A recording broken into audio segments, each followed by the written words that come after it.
കൊട്ടാരത്തിൽ നിന്നും ലഭിച്ച സൂചന ജ്ഞാനികളെ മുന്നോട്ട് നയിച്ചു.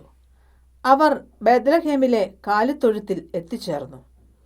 അവർ ഭവനത്തിൽ ശിശുവിനെ അമ്മയായ മറിയത്തോടുകൂടെ കാണുകയും അവനെ കുമ്പിട്ട് ആരാധിക്കുകയും ചെയ്തു.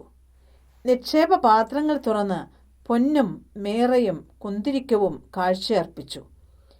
ശിശുവിൻ്റെ രാജത്വത്തെയും പൗരോഹിത്യത്തെയും മരണത്തെയും സൂചിപ്പിക്കുന്നതാണ് ജ്ഞാനികൾ സമർപ്പിച്ച തിരുമുൽ കാഴ്ചകൾ.